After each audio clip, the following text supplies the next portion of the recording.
We are back. Okay.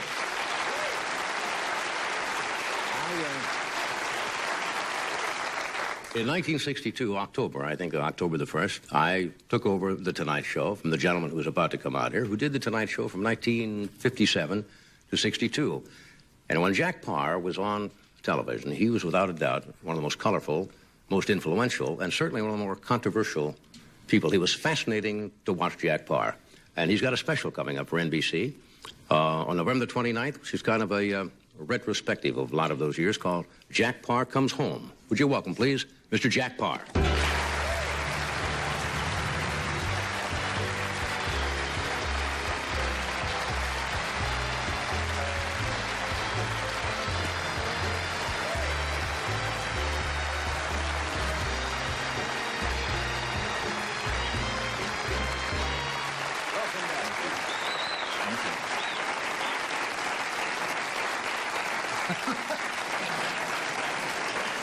Thank you. Dr. Livingston, I presume. How nice you all were to me. Thank you very much. Jack, you don't think this is going to be overexposure for you, do you? I mean, once every 24 years showing up like this night I'm like after Halley's night. Comet. Every 100 years I come back with something like this. You know, you have no idea, though, honestly. I'm a very sentimental person, as you know. Oh, yes. Yes. But you have no idea how humble that makes a great star like me feel. You've never lost that sense of being, have you? No, Johnny, I haven't. You know, we should lay a couple of things to rest before we start doing whatever we're going to do tonight. Yeah. People always say to me, you said, you and Jack Paar must really have, be very close friends. Mm-hmm. And I said, no, Jack and I are not what you'd call close friends. We don't have cookovers or sleepovers at each other's house. I think the longest conversation we've had is maybe 5 or 10 minutes, some years ago when we first met, and right after I took over the show, and that's about it. And then on CBS, you replaced me then on CBS. We did a 3-hour show. Can you imagine? From 7 until 9 in the morning. It went as far as Chicago. There wasn't even a full network. And then we had to do an hour repeat from 9 to 10 for the West Coast. Right. A 3-hour show, ad-libbed. It was about the most difficult thing ever. We did it out of Grand Central Station, and the reporters, they called them at that time, were what do they call them now? Commentators now. Yeah, Oh, they reported the news. Charlie Collingwood and Walter Cronkite. You know, I'll tell you a story that's true. I replaced Walter Cronkite. My child had just been born. I had come from Hollywood, and I was broke, living in a little dinky apartment in the basement. And I had a beautiful home in Cheviot Hills here. And I said to myself, what did I do to deserve? Here I'm in this apartment. And I'd look out the window of our apartment, and all I would see people's feet. And then I thought, what have I done to deserve this? So finally, they called me, and they said, we want you to do the morning show. You're to replace Walter Cronkite. So I called my mother, and I said, Mom, don't worry. Things are going to be swell. I'm going to be on the morning show on CBS at very big money. I tell you, I went from nothing to a lot of money to any of us. And my mother says, I hope you're not going to replace Walter Cronkite. And I said, yes, I am. I'm going to replace Walter Cronkite, and I'm damn sorry, Mom, but I am. Well, now, 2 weeks went by, and I do it. Now, Walter is our friend and a dear, wonderful man. But Walter has a weird side. He loved doing that show because he worked with puppets. Now, can you imagine Walter Cronkite with lions and those things? So CBS had a bulletin board. I'm sorry I go so long. I'll make it short. Go ahead. It had a big bulletin board, and as I come up every morning from doing this 3-hour killer of a show, they kept track of the mail, and it would say Cronkite and Paar. Now, I said, what is that supposed to be? And they said, well, we're to keep track of the mail. Those who say they like Jack Paar, it's a big improvement. Who are you? This is Doc Severinsen. I'm a friend of Jose Mellis. I didn't even know him. What happened to Sketch Henderson? You don't stay up late, do you, Jack? No. So anyhow, they had this bulletin board, see, Paar, Cronkite. And I said, well, what does it say? And they said, well, if they say the show was better before, that it won for Cronkite. Well, I said, I object to that because it's very bad for the morale of the staff. I mean, you've made your decision. You've already replaced Cronkite. I'm there. Why do this? It's insult to the secretaries and all. And the secretary says, well, we have this problem. What problem do you have? She said, it says, we miss Walter Cronkite. I said, well, put it for Walter Cronkite. She says, the note is from your mother. Honest to God. Your mother didn't give up. Yeah. Hey, I was thinking tonight. Yeah. The last time I was on a show like this where I was to answer questions. But I'll end up asking and answering them, and you won't have to worry. Why is it that I feel... You've been hit for 25 years. Why this is is my big chance. Why do I feel I'm guesting on your show? I don't know. Everyone does. All right, let me start off with one question. You did the show... Let me face the other. Sure. You know, You've been saving a lot of stuff up, haven't you, Jack? Well, the last time I was on a show like this, it was on Merv's show. Yeah. And I am, as you know, very nervous. And when I'm nervous, what I do is I pace back and forth, and I worry. What am I going to say? And I went to the washstand, and I began to wash my hand, just out of nervousness. Just wash it. And splashed water all over here. Now, there's 2 minutes to go. Theme. Nothing to change into. I have no choice. Now, you picture a star backstage ready to go on. Cary Grant, you know, me. I want to be Cary Grant. Well, you know what happened? Nothing to change into. 2 gay hairdressers got on their knees with dryers. I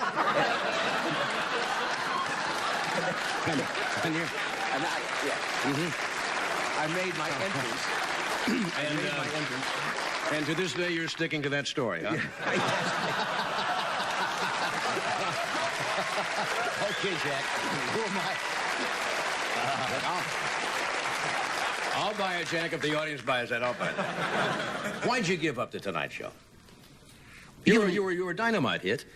You could have stayed on. You could have been sitting here today. I think you said at the time, and I've quoted you on this. What? I said, I think Jack Paar said he got the feeling. Or correct me if I'm wrong, and I'm sure you will. I believe I've said everything that I've had to say in my life twice. Yes. Something close to that. Yes, and then I'm going to say it for the third Yeah. time. Yes. No, I just, well, you needed the work.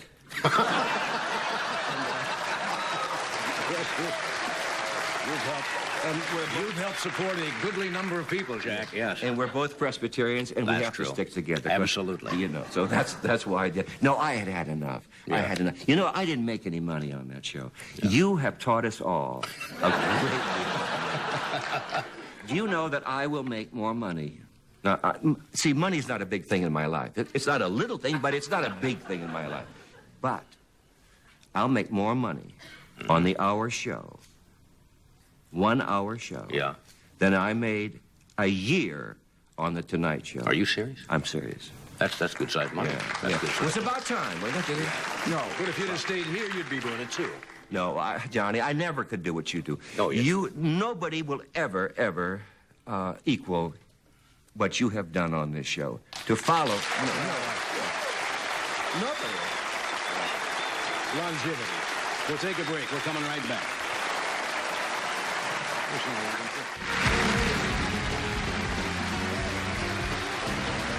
We're back. Talking with Jack Paar. Did you look forward to this tonight? Oh, yes. Honestly. I looked forward to it because, you see, your directors, it's from my old show. Bobby Quinn, Bobby right. Quinn, and Donnie Schiff, who does the... Or around the whatever it is he does, he's still doing it. And I have a story when I see Fred here. What a handsome man. Isn't he, though? Is, yeah. Well, let me tell you something. Which camera's on? See, aren't you using red lights anymore? Yeah. Oh, there. Oh, okay. Well, we used to use candles when I was in the business. But anyhow, when I am nervous, which is practically all the time, but only when I'm in front of an audience do I stutter and stammer. You know, I was an announcer when I was 16. I know that. You know that I was announcing the Cleveland Symphony when I was 20 on CBS, Arturo Ginsky. They used to write it out phonetically because what do I know about Italian phrases? But I had the best voice in Cleveland, and I could read, but when I talk, I stutter. Never mind. Okay, now, next. Who has From the this best show. voice in Cleveland now? Huh? Who has the best voice in Cleveland now? Well, I think Wayne Mack. Okay. Okay. So, anyhow, when I'm nervous, I say very dumb things. Part of this special that is on the 19th, we had to cut 3 minutes out, and unfortunately, this was what happened. Some years ago, on my nights off, just escaped from New York, wanting to get away, and I went to Cuba to be in on the revolution. And I went by myself without a writer, producer, director. I went down there, and I thought, wouldn't it be fun to see a revolution? So there's nobody there. There are no Americans there. I mean, hardly any press was in on that Cuban Revolution, and the hotels are empty. There was just, honest to God, George Raft and me. Can you imagine? He was down, I don't know what he was down at gambling. He's running a club, I think, at that time. Yeah, I think he was running a club. Yeah. So anyhow, they said to me, if you stay here and you play your cards right, you'll be the first to talk to Dr. Castro, Fidel Castro. They put me in the Hilton Hotel on the 24th floor. Nobody's in the hotel. Beautiful new hotel. Gorgeous, 7 rooms. Castro took on the 25th floor as his headquarters. Now, all day and all night, because they have terrazzo floors, no carpeting, I'd hear this marching. But I was promised to be the first with Castro. Well, that was fun, you know. That was fun until finally it dawned on me, what'll I do if he comes? I don't have a cameraman, I don't have lights, and I don't know what to say to him. Well, at 2 o'clock one morning, a call came and said, Dr. Castro's coming down to see you. Well, then I'm panicky because we've had all this foreplay, but now we're going to really have to come through with something. I ran, got a cameraman, got lights, and now I'm scared to death. 9 guys walked in a room. I swear to God this is all true. And walked in a room, and Castro came in, and I opened the door. And in my nervousness, I said, you're a good neighbor. You don't make too much noise. And then I said, I hope you didn't come down to borrow sugar. Now, people don't believe that, but the film exists, and unfortunately, it's not in the show. Now, I'll tell you, one thing, then I'll go. Oh, that's all right. No, you have a great time, but I can't stay on forever, you know. Listen, one time, Oscar Levant was a friend of mine. You know him very well. Yes. He was a very difficult guy, but he was Extremely. a dear fellow. Hypochondriac. Yeah. One time, he said, I want you to meet James Mason. He wanted to introduce me to all the Hollywood people. I was just out of the Army, and so I went with Oscar up to James Mason's home. He wanted me to meet James Mason. And I was all nervous about meeting Mason, being in this big mansion. And when I got there, there was Mason watching 3 television sets on a mantle, and they were all faith healers, a different one. It was a Sunday, ministers, and he'd switch from one to the other. And so Oscar says, this is Jack Paar, and Mason says, hello. Well, that doesn't put me very much at ease. Now, Fred de Cordova, he was there. Do you remember it, Fred? Yes, I do. And Pamela Mason was then very young and very sexy, and she was rubbing herself with Nivea cream. I don't know why I remember these details, but she's rubbing herself with Nivea cream, and Freddie's watching her, and I'm watching her, and Mason's watching his evangelist. Now, I don't know what to say. I'm uncomfortable in this home. So I look at the ceiling. And finally, in the corner of the ceiling, my eyes come down, and there is a little old lady in a rocking chair like Whistler's mother. And it scared me, and I said, who's that? And Mason says, well, that's my mother. And I said, do you like her? And he said, no, not really. That's my decarvative story. Let me ask you, all the people you had controversy with. Controversy? Yeah, I did have. When you were on television. Yeah, I did have a lot of trouble, didn't I? Yeah, you always seemed to, watching you, what was fascinating about watching you, it was like watching a train that was almost ready to be derailed. And you would sit there waiting for you either to be joyous or petulant, or whether you were going to cry or you're going to get angry. I got the feeling. I had my 2 ducts removed, you know. Yeah, did you really? Yes. Surgically. I don't cry much anymore. But you had your emotions right out here, and I got the feeling that gave you some kind of stimulation to work. Is that true? Stimulation? The idea that you had those little crises going with people. I that suppose. It made you think. That I suppose. It kept me awake, you know. Yeah. Yeah. Well, those people asked for it, you know. Wintrow, he was a very, very... And they're all gone now. If they've gone, well, they didn't play their cards right. Yeah. They had their chance. You know what I want on my tombstone? They asked me the other day. The press likes me all of a sudden again. Really? Yeah, they said, what do you want in your tombstone? And I said, I think I want one of two things. Either it says, keep the line moving, or it should say, you had your chance, now he's gone. Yeah, I always felt that I should have. Are you a forgiving person? Oh, Do you carry a grudge? I'm the softest. Really? Yeah. I scream you and have yell a and little- carry on because I'm always so scared. I've never gone on a stage yet where I wasn't frightened to death. What do you think's going to happen? Is it the fact that you think people aren't going to like you? And aren't going to like me? Yeah. Yeah, I suppose. I don't know. I'm a complex person, Yeah. I guess. I get the feeling. But not the people who know me. Yeah. No, I'm very, very lovable. You want me to tell you about my grandson and then I'll go? Or don't you want me to? You don't have to go. Let's talk about your grandson. They got some young kids backstage. Would you and do one thing before you do that? Can I Would you show him your suspenders? This Can I- has intrigued me. I hadn't seen you for a long time, and I walked in, and you were wearing these. What and the- I thought, well,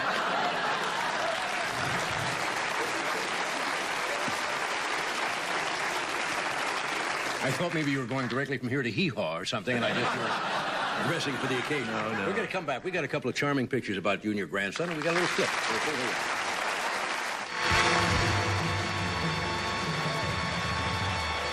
We're back. Want to show this picture?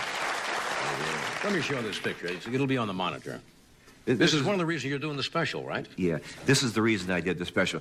I had no reason to come back into show business, but I began to buy up films. They In the found some bathtub with your... There it is. found up some kinescopes of mine, and I began to edit them for my grandson. I wanted to leave a legacy of what Grandpa did. You're And- on the monitor now. Where? Yeah, that's pretty big. Well, see, I feel like we have a jacuzzi built in the floor, and and every weekend he comes and stays with me, and we bounce around in there. And I thought that was kind of a... Show, there's another one, too, please. Want to show this one? Well, the same thing. No, This that's one here, or this one? Which one? Well, either one. Okay, how about that one? Oh, that's a good picture. That's his age now. Isn't he adorable? Let me tell you about him.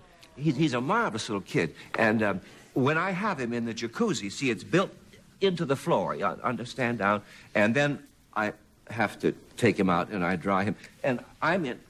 God, I can't bend anymore either. I lift him out, see, at the floor level to diaper him. Well, I had to learn to do that because originally I tried to take the diaper off over his head, and that is not the way you do it. So I have him down, and I give him the talcum powder, and I'm about to diaper him, and he peed right in my eye.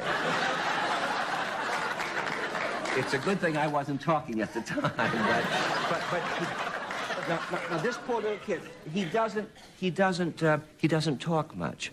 Doesn't talk practically at all. And the first words that my grandson Andy said, the first words, year and a half or more, he doesn't say none of that, none of that stuff. He was in his little diapers and he was walking, you know, and he wet his pants. And he looked at me and his first words were, "Oh dear, oh dear." You realize if you'd have told that story I couldn't have when you told were it. on television... That's right. The NBC censors would have cut it then, and you'd have gone off to China again. Yes, you couldn't tell that story. Now, I'm going to tell you one of the best stories you've heard. Now, that's quite a promise, isn't it? Yes. All right.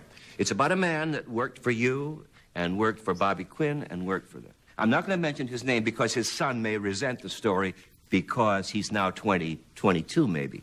At that time, he was 3, and we were all concerned. The man's name was Johnny. The kid's name was Kier, K-I-E-R. And they were concerned because he never spoke. No mama, no daddy, no nothing. And they thought he might be mute or deaf, and it was quite a serious problem. We all would hear about this. They took him to doctors. Nothing is physically wrong with him. He just had nothing to say. He didn't want to talk. He'd sit in front of the television and watch it all day, and occasionally he would murmur some word from the television. That's all. Sunday came, and John, our friend, took his, stayed home with Kier, and the mother took the daughter, and they went to church. And John said to Kier, "Kier, you're going to stop this bit. You're going to talk. You are going to talk." Now, picture. That's Mama. You say that, Kier. Say it, Kier. Mom. You say, Mom. Mama. Sister. Sister, Kier. Sister.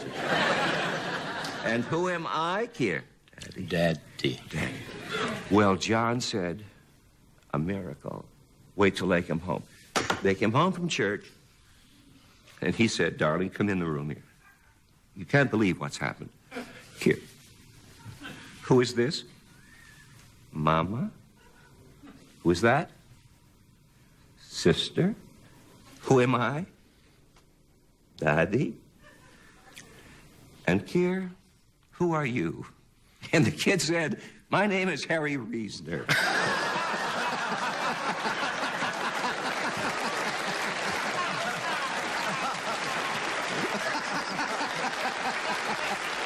I'm going to go. That's a wonderful story. I'm gonna go. That's a wonderful story.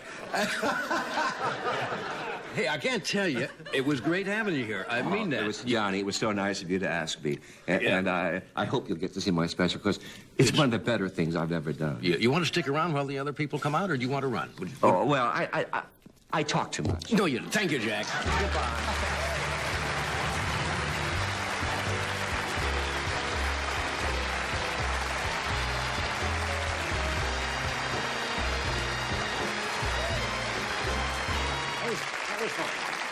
That was fascinating. That's the longest conversation I've had with Jack Paar in 32 years. Was right here. We'll take a break. We'll be right back.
Xin chào mọi người, và hôm nay bên em lại về một chiếc Hyundai i10 xe sản xuất 2015 bản 1.2 số tự động và xe phiên bản màu đỏ. i10 là một trong những dòng mà rất là nhỏ gọn và tiết kiệm nhiên liệu, bản hatchback. Tổng thể chiếc xe thì cũng còn rất là tương đối, tuy nhiên con này thì rất là đen một chút là nó bị va quẹt. Con này thì va quẹt ở sở bên phụ. Đấy. Đèn bên phụ đã thay rồi nhé. Đèn bên phụ sáng là đèn bên chính, các bạn có thể nhìn thấy. Và vì vậy là có một mức giá rất là ưu đãi rồi. Hơn 200 triệu đã có một chiếc i10 số tự động. Đấy các bạn nhé. Tay nắm cửa thì mạ chrome. Hơn 200 triệu đã có một chiếc i10 số tự động sản xuất 2015 rồi. Lốp la răng còn đi dài dài nhé. Về trời mưa đầy đủ hết. i10.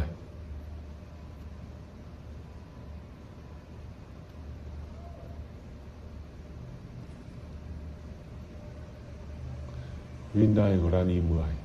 Xe màu đỏ số tự động thì rất phù hợp cho tất cả mọi người, từ phụ nữ cho đến đàn ông đều đi được. Con này thì ở phanh sau là phanh tang trống, phanh trước là phanh BS. Nó không phải toàn xe không phải là BS tất nhé. Đấy, đèn trước có kèm cả giải nét nữa cơ. Đấy, đèn bên phụ đã thay rất là sáng. Lốp là rằng rất là mới, đi rất dài dài luôn nhé. Và em sẽ quay vào nội thất. Đây, nội thất bên trong. Vô lăng đã được bọc, cần số.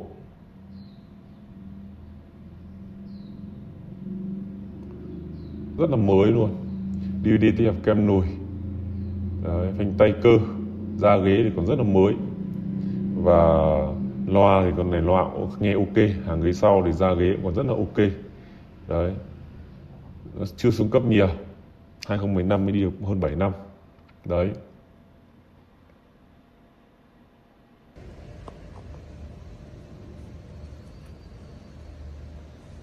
Đèn hậu rất là đẹp, sáng.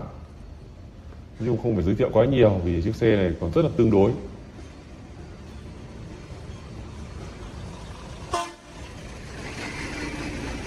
Ngoài việc là bị va quẹt và đâm vào sườn bên phụ ra thì có gò hàn. Đấy, đương nhiên là va quẹt mà nó vào ăn sâu thì sẽ có gò hàn mà. Tuy nhiên là bên em đã khắc phục hết.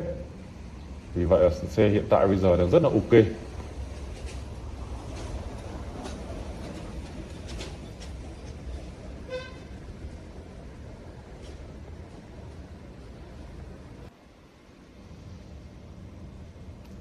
Và các bạn có thể là đến trực tiếp để xem cái chỗ đâm nó như nào, gò hàn có nhiều không hay là nó như nào, các bạn đến trực tiếp xem.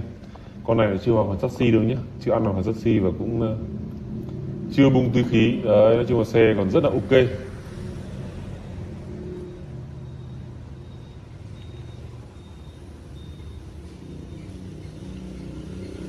Và em nó thì em đã quay rất là chi tiết rồi và em không nhận cọc trước.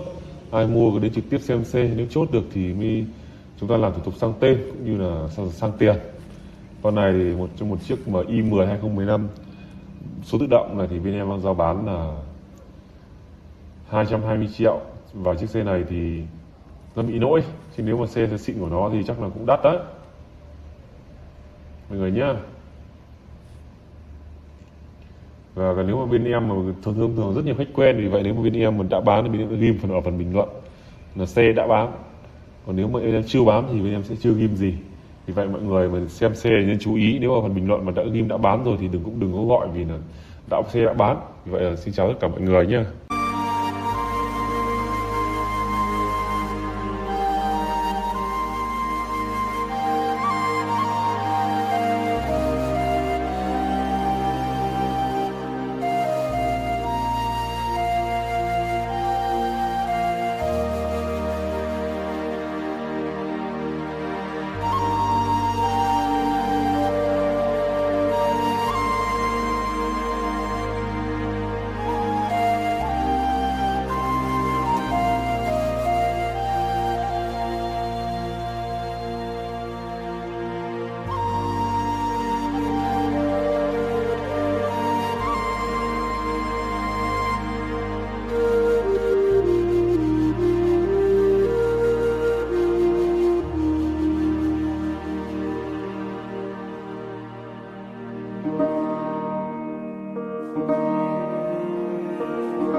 you.